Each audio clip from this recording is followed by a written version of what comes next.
नमस्ते बच्चों। आज मैं आपको कक्षा 9वीं उमंग 1 से पाठ 4 जिसका नाम है अतिथि तुम कब जाओगे अतिथि। तो यहाँ पर देखिए, यहाँ पर पाठ का नाम ही हमें बता रहा है कि तुम कब जाओगे अतिथि, यानी अतिथि जिसके आने की कोई तिथि नहीं होती है उसे अतिथि कहते हैं। जो बिना किसी तिथि के, बिना किसी जो है ना, बिना बताए ही वो हमारे घर आते हैं, उसे कहते हैं अतिथि। इसके रचनाकार देखिए शरद जोशी हैं। शरद जोशी का जन्म 1931 में मध्य प्रदेश के उज्जैन शहर में हुआ। इनका बचपन कई शहरों में बीता। कुछ समय तक ये सरकारी नौकरी में रहे। फिर इन्होंने लेखन को ही आजीविका मतलब अपना जीवन जीने का तरीका के रूप में जो अपनाते हैं उसे कहते हैं आजीविका, जिससे वो कुछ कमा सके पैसे के रूप में अपना लिया। इन्होंने आरंभ मतलब शुरुआती में कुछ कहानियाँ लिखी, फिर पूरी तरह व्यंग्य लेखन मतलब जिसे आप क्रिटिक्स कहते हैं उस प्रकार की इन्होंने रचनाएं लिखना शुरू कर दिया। व्यंग्य उपन्यास, व्यंग्य साहित्य को प्रतिष्ठा मतलब सम्मान दिलाने वाले प्रमुख व्यंग्यकारों में शरद जोशी भी एक है। शरद जोशी की प्रमुख व्यंग्य कृतियाँ हैं परिक्रमा, किसी बहाने, जीप पर सवार इलिया, तिलस्म, इस तरह से कई हैं। और यहाँ पे 2 व्यंग्य नाटक भी हैं जिसका नाम है अंधों का हाथी और एक था गधा। शरद जोशी की भाषा अत्यंत सरल है, जो हमें समझ में आ सके, सहज, जो हमें समझने में ज़्यादा मुश्किल ना हो। मुहावरों और हास्य प्रयास मतलब हंसी मजाक का उन्होंने हल्का सा स्पर्श यानी उसे छूकर हास्य प्रयास, हंसी मजाक के साथ उन्होंने पाठ को रोचक बनाया है। यहाँ पर धर्म, अध्यात्म, राजनीति, सामाजिक जीवन, व्यक्तिगत आचरण कुछ भी शरद जोशी की पैनी मतलब तिरछी नज़र मतलब दृष्टि, तिरछी नज़र से बच नहीं सका है। इन्होंने अपनी व्यंग्य रचनाओं में समाज में पाई जाने वाली सभी विसंगतियाँ, कुरीतियाँ या फिर जो संगत नहीं है, युक्ति नहीं है, उसका बेबाक, खुले दिल से, बिना डरे बेबाक चित्रण किया है। पाठक इस चित्रण को पढ़कर चकित भी होता है। चकित मतलब आश्चर्य हो जाना और बहुत कुछ सोचने को विवश मतलब मजबूर हो जाता है। यहाँ पे प्रस्तावना प्रसंग देखिए, पहले यहाँ पे चित्र देखिए आप, यहाँ पे क्या दिया है, तुम कब जाओगे अतिथि। ये हम जो है ना घर में जो बैठा है आदमी वह कह रहा है और अतिथि अपना टांग पसारे आराम से यहाँ पे आराम फरमा रहा है, वह क्या कह रहा है, यहाँ अच्छा लगता है। तो इस तरह से यहाँ पे देखिए हमारे देश में क्या है कि मेहमान जो हमारा होता है वो जान से प्यार होता है। हमारे घर में अगर मेहमान आते हैं तो हम उनका सत्कार बहुत ज़्यादा करते हैं, स्वागत उनका पूरा करते हैं। तो यहाँ पर लेकिन कुछ अतिथि ऐसे होते हैं जो जाने का नाम नहीं लेते हैं। यहाँ पर देखिए हमारा जो है ना कह रहे हैं कि आज तुम्हारे आगमन के चतुर्थ मतलब चौथे, दिवस मतलब दिन। तो आज आगमन मतलब आना, तो आज तुम्हारे आने के चतुर्थ दिवस पर यह प्रश्न बार बार मन में घूम रहा है, यानी बार बार आ रहा है कि क्या आ रहा है, तुम कब जाओगे अतिथि। तो यानी आज 4 दिन से यह मेहमान इनके घर में विराजमान है। अब यहाँ पे देखिए निसंकोच, वो एक शब्द आया, निसंकोच मतलब बिना संकोच किए, बिना शर्म के, वो भी कह सकते हैं। इस तरह से तुम जहाँ बैठे हो निसंकोच सिगरेट का धुआं फेंक रहे हो, उसके ठीक सामने कैलेंडर है, देख रहे हो ना, इसकी तारीख है अपनी सीमा में। नम्रता मतलब बहुत ही ज़्यादा ओबीडियंट से जो ना बहुत ही विवेकपूर्ण से फरफरा रही है। विगत मतलब पिछले 2 दिनों से मैं तुम्हें दिखाकर तारीखें बदल रहा हूँ, तुम जानते हो। अगर तुम्हें हिसाब लगाना आता है तो यह चौथा दिन है। ये कौन कह रहा है, मेजबान कह रहा है। किससे कह रहा है, मेहमान से, कि यह तुम्हारे आने का चौथा दिन है। और वो क्या दिखा रहा है, अपने जो है ना तारीखें बदल कर कैलेंडर दिखा रहे हैं। तुम्हारे सतत आतिथ्य, तुम्हारे मेहमान नवाजी का ये चौथा भारी दिन है, पर तुम्हारे जाने की कोई संभावना नहीं है, कोई आशा नहीं है, प्रतीत ही नहीं होता है, लग ही नहीं रहा कि तुम जाओगे भी यहाँ से। लाखों मील लंबी यात्रा करने के बाद वे दोनों एस्ट्रोनॉट्स भी इतने समय चांद पर नहीं रुके थे। नील आर्मस्ट्रांग आप लोगों को पता होगा, वो पहले एस्ट्रोनॉट थे जो चांद पर गए थे। तो वह भी थोड़ी देर के लिए ही चांद की वहाँ पर मेहमान बन के गए थे, फिर वापस आ गए थे। लेकिन हमारे ये मेहमान जो है ना बिल्कुल 4 दिन हो गए जाने का नाम नहीं ले रहे। यही दुख हमारे जो है ना मेज़बान को है। तुम एक छोटी सी यात्रा कर मेरे घर आए हो, तुम अपनी भारी चरण कमलों की छाप मेरी ज़मीन पर अंकित, अंकित मतलब होता है छाप, तो अंकित कर चुके हो। तुमने एक अंतरंग, अंतरंग मतलब अंदर से निजी अपना संबंध मुझसे स्थापित कर, तुमने एक निजी तौर पर अपना अंदर से संबंध स्थापित कर लिया है। तुमने मेरी आर्थिक, आर्थिक मतलब पैसों की, तो सीमाओं की बेजनी चट्टान देख ली है। तुमने देख लिया कि मैं कितना अमीर हूँ या गरीब हूँ, ये तुम्हें पता चल गया है।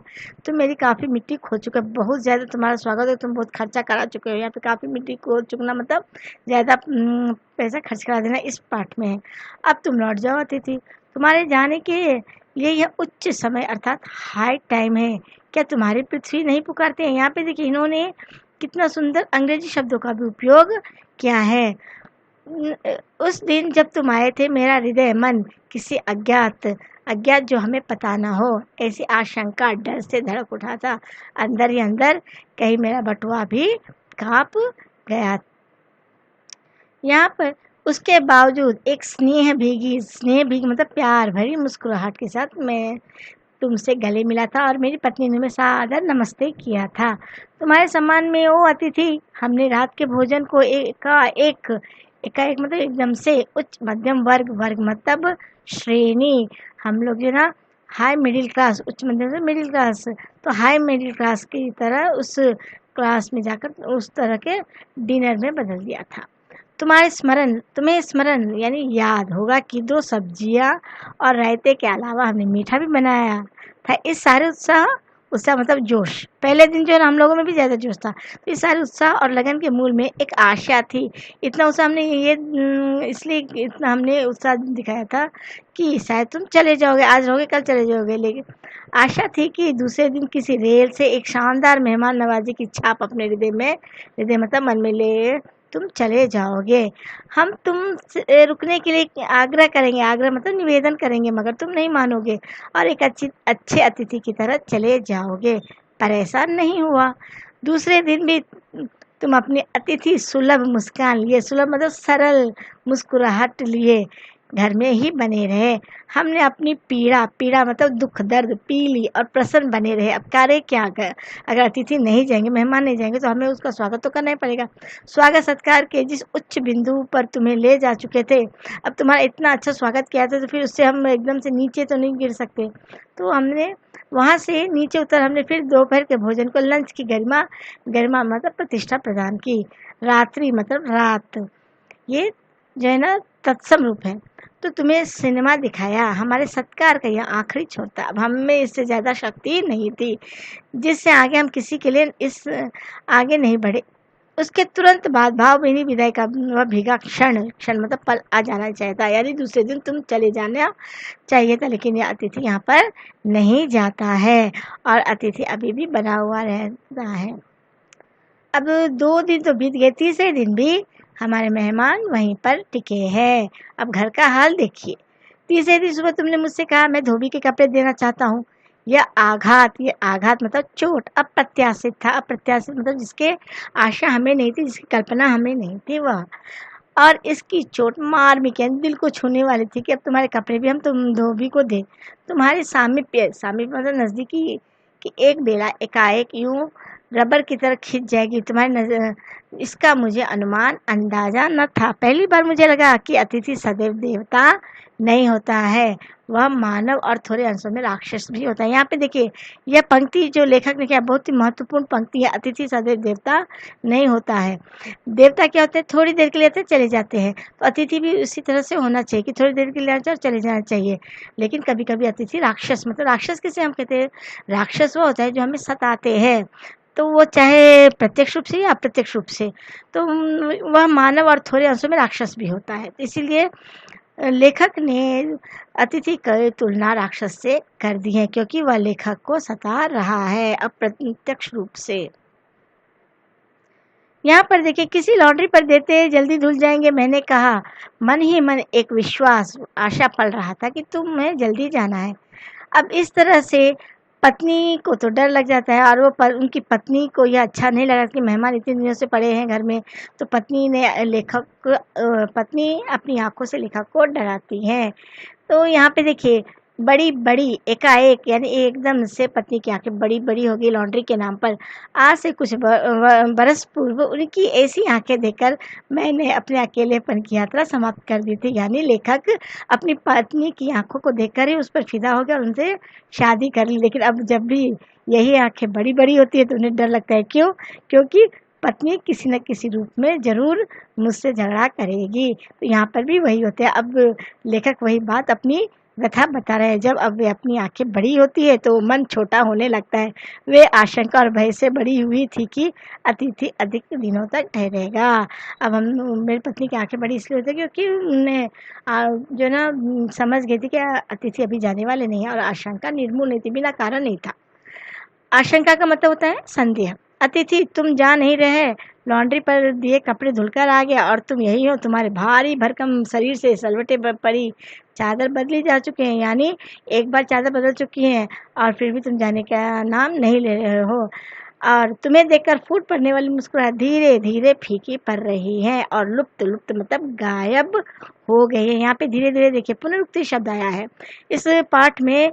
पुनरुक्ति शब्द हमें यहाँ पर भी आया है, बड़ी बड़ी, और यहाँ पे देखिए धीरे धीरे आया है। तो अब जो है जिस तरह से हम शुरू में अतिथि से हंसकर बातें करते थे, अब वह हंसी मजाक कम होने लगा है। और इस तरह लेखक तकरीबन हर विषय पर फिल्म, महंगाई और जो है कॉलेज के बारे में भी उन्होंने एक दूसरे के साथ जिक्र कर लिया था। अब धीरे धीरे उन दोनों का एक घर में रहना बोरियत में रूपांतरित मतलब परिवर्तन हो रहा था। बोरियत होने लगी थी एक दूसरे से। भावनाएं गालियों का स्वरूप ग्रहण अपना रही थी। अब दिल ही दिल में मैं अतिथि को गाली दे रहा था। कौन? लेखक, कि ये कब जाएगा। और किसी अदृश्य, अदृश्य मतलब गायब, जो हमें दिखता नहीं है गोंद से तुम्हारा व्यक्तित्व यहाँ चिपक गया है। जो दिखता नहीं गोंद, ऐसे गोंद से लेखक चिपक गए हैं। और इस भेद, भेद मतलब राज को सब परिवार नहीं समझ पा रहा हूँ। बार बार यह प्रश्न उठता है, तुम कब जाओगे अतिथि।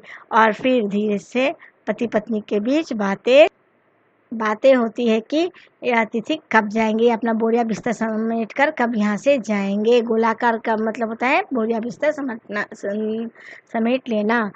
तुम्हें यहाँ अच्छा लग रहा है ना, मैं जानता हूँ दूसरों को यहाँ अच्छा लगता है। अगर बस चलता तो सभी लोग एक दूसरे के यहाँ रहते। अब लेखक अपने मन की जो है व्यथा बता रहे, दुख बता रहे हैं। अपने घर की महत्ता के एक गीत इसी कारण गाए गए। होम को इसी कारण स्वीट होम कहा गया है। अगर हर कोई दूसरे के घर में जाएगा तो वह जो है ना किसी का होम स्वीट होम नहीं रहेगा। स्वीट होम का मतलब होता है कि हम अपने घर में ही रहे, कहीं भी जाए लेकिन वापस अपने घर में आ जाए। तो कहीं भी जाए इसका मतलब ये नहीं कि दूसरे के स्वीट होम को हम काटे, उसे काटने के लिए दौड़े। अब यहाँ पे देखिए शराफत भी कोई चीज़ है, लेखक यह वाक्य बता रहा है। और गेट आउट भी एक वाक्य है।